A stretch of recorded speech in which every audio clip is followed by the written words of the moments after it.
استخاره په منځ کې چې ګوره بل څوک سره لپاره استخاره هغه نشي کولی، ځکه دا نه د رسول الله نه ثابته ده، نه د صحابه کرامو نه ثابته ده، نه د تبع تابعین نه ثابته ده. سره لپاره بل څوک استخاره نشي کولی، استخاره چې کوي ته په خپله کې. السلام علیکم ورحمت الله وبرکاته.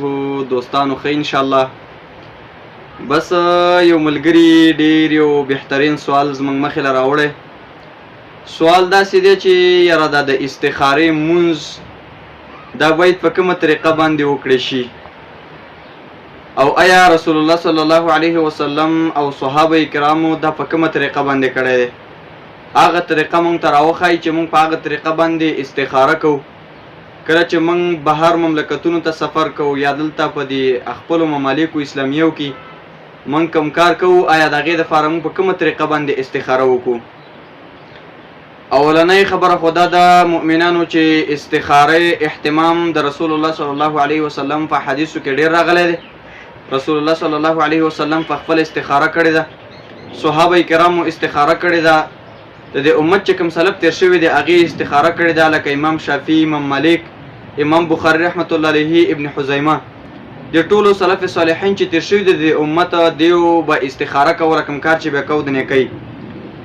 د استخارې مونږ چې زموږ استاسو نبي او زموږ استاسو صحابه کرامو کړی دی او زموږ استاسو د امت سلفو کړی دی، نو د هغې طریقه په حدیث د جابر بن عبد الله رضی الله عنهما کې راغلی ده. هغه وایي چې کان رسول الله صلی الله علیه وسلم و د الله رسول صلی الله علیه وسلم یعلمون الاستخاره فی الامور، مونږ ته په ټولو امورو کې د استخارې طریقه هغه راښودله، کما یعلمون السورة من القرآن، لکه څنګه چې به راته د قرآن کریم نه یو صورت راښوده او راته زده کوو، بیا دقه شان به راته استخاره ښودله چې تاسو ته د استخارې مونځ زده کوئ او په دغه طریقه باندې وکئ.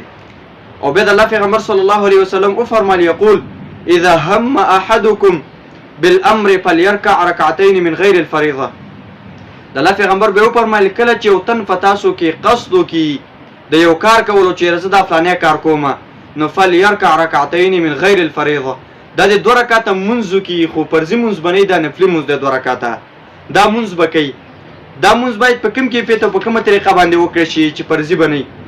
نو بعضې مسلمانان داسې عقیده ده په دې کې چې مثلا کله د شپې وده کېږي نو ری به شي 2 رکعته مونځ به وکړي، 2 رکعته مانځه نه وروسته به چې کوم دی بیا وده شي، نو تا ته به الله رب العالمین په خوب کې دغه حالات وښیي چې یا ستا په دې کار کې خیر شته دی او یا پکې نشته دی. دا غلطه خبره ده، بلکې صحیح خبره په دې باب کې دا ده چې کله ته سفر باندې روانېږي، که ته د لرې ځای سفر کې، که ته نږدې ځای سفر کې، یا ته یو کار کې په کور کې بهر د کور نه کې، نو په هغې باندې باید ته استخاره وکړې. که مثال بهر کوم ځای ته سفر کې عام ته څه وکړي، عام ته استخاره په دې باندې وکړي. نو د دې د وجې نه علماو هم دا خبره اوس ذکر کړې ده چې کوم سړی استخاره کوي دا به همیشه دپاره چې کوم د خپل مقصد ته رسیږي او دا به نه ناامیده کېږي. نو په استخاره کې چې کوم دی ډېر زیات هغه خیر دی. خو دغه 2 رکعته مونځ راغلی دی دا نفلي مونځ دی، دا نفلي مونځ به کوي. څوک به کوي؟ هر څوک چې په سفر باندې ځي په دغه ټیم باندې په دغه ساعت باندې به دا 2 رکعته مونځ وکړي. چې کله دا 2 رکعته مونځ وکړو نو په دې کې دعا راغلی ده، په دې مانځه کې به دا دعا وایي. دعا په حدیث ترمذي کې دا راغلی ده. اول بس دا دعا مختصره غونډه کې ذکر کړم او بیا به چې کوم دی عام مسلمانانو ته په دې کې یو طریقه ورښیم. دعا خو داسې راغلی چې اللهم انی استخیرک بعلمک واستقدرك بقدرتك واسالك من فضلك العظيم فانك تقدر ولا اقدر وتعلم ولا اعلم وانت علام الغيوب.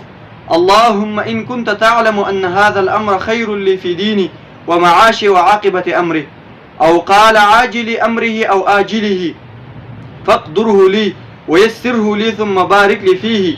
وان كنت تعلم ان هذا الامر شر لي في ديني ومعاشي وعاقبه امره، او قال في عاجل امري او آجله، فاصرفه عني واصرفني عنه واقدر لي الخير حيث كان ثم ارضيني. دا دعا راغلی ده په حدیث ترمذي کې او نور د حدیثو کتابونو کې راغلی ده. خو ذهن ته سوال دا راځي چې یو سړی دا دعا نه یا دا یو سړی استخاره کوي نو دا به کومه طریقه کوي؟ نو مؤمنانو دا خبره ځان سره زده کوي او یاد کوي چې کوم اول کوشش موږ تاسو باید دا وکړو چې دا دعا یاد کړو. دا بهترینه دعا ده د استخارې دپاره چې کله موږ تاسو استخاره کوو دا دعا یاد کړو. که چېرته زموږ دا دعا نه یادېږي نو زموږ او ستاسو لپاره پکار ده چې باید الله رب العالمین نه ډېرې دعاګانې وکړو، عامې دعاګانې چې الله پاکه زه دا کم کار کوم دې کې زما لپاره خیر او برکت هغه واچوې. او دویمه مسله هغه دا ده د استخارې په منځ کې چې ګوره بل څوک ستا لپاره استخاره هغه نشي کولی، ځکه دا نه د رسول الله نه ثابته ده، نه د صحابه کرامو نه ثابته ده، نه د تبع تابعین نه ثابته ده. ستا دپاره بل څوک استخاره نشي کولی. استخاره چې کوې ته به په خپله کې. نو استخارې مونځ به په هغه ټیم کې کوې چې په کوم ټیم کې ته سفر کې، که د ورځې سفر کې او که د شپې کې، په همغه ټیم باندې به 2 رکعته مونځ وکړي. که چېرته ستا په دغه تلک کې، ستا په دغه سفر کې، ستا په دغه کار کولو کې خیر وي، الله رب العالمین ستا زړه ته اطمینان راولي او ستا زړه په همغه طرف باندې مایله کوي، بیا به ته په همغه طرف باندې حرکت وکړي. الله رب العالمین به تا ته د خیر الهام کوي. الله رب العالمین به تعالی خیر په دې کې درکوي او پیدا به درکوي. ځکه صحابه کرامو چې کوم د استخارې کړي، لکه یو مثال به زه صحابه کرامو نه راوالم.